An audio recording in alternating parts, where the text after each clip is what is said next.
Le Titanic sombra dans l'océan Atlantique en avril 1912. Il y avait à son bord un jeune pasteur écossais nommé John Harper, qui se préparait à partir comme missionnaire. Lorsque le paquebot commença à sombrer, John Harper aida les passagers à gagner les bateaux de sauvetage, mais il refusa d'y entrer lui-même.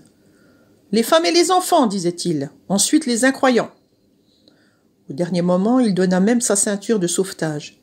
Puis, le Titanic s'enfonça dans les eaux. Un passager écossais qui se trouvait parmi les rescapés a raconté ce qui suit. « Je flottais sur une pièce de bois quand un violent remous amena John Harper près de moi, lui-même accroché à un objet flottant. Il me cria « Est-ce que vous êtes croyant ?»« Non, répondis-je. » Il continua d'une voix forte « Croyez au Seigneur Jésus et vous serez sauvés !» Les vagues l'emportèrent plus loin, mais peu après le ramenèrent près de moi. Il me posa la même question et je fis la même réponse. « Hélas non, je ne peux pas vous dire que je suis sauvé. » Il me répéta « Croyez au Seigneur Jésus et vous serez sauvés !» Ce furent ses dernières paroles. L'instant d'après, il disparaissait dans l'eau glacée.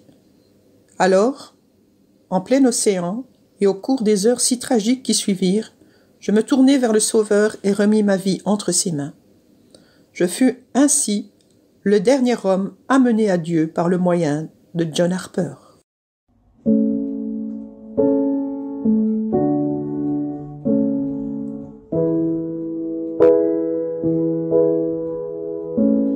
À la porte d'un cœur, Jésus frappe ce soir. Il est déjà si tard qu'au dehors tout est noir. Si tendre et si pressant est l'appel de sa voix. Serait-ce la dernière fois? Serait-ce la dernière fois? Serait-ce la dernière fois? Il t'appelle mon frère en répond à sa voix. Serait-ce la dernière fois? Il a frappé souvent, toujours se fait en vain. Et ta réponse était qu'il attendait à demain. Mais il insiste encore, suppliant, reçois-moi. Serait-ce la dernière fois? Serait-ce la dernière fois? Serait-ce la dernière fois?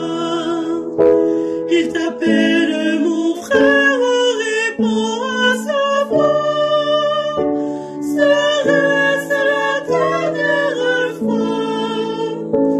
Il est désoeillé, là où Jésus ne va plus, des cœurs à tout jamais, fermés, glacés, perdus, pour n'avoir pas ouvert à l'appel de sa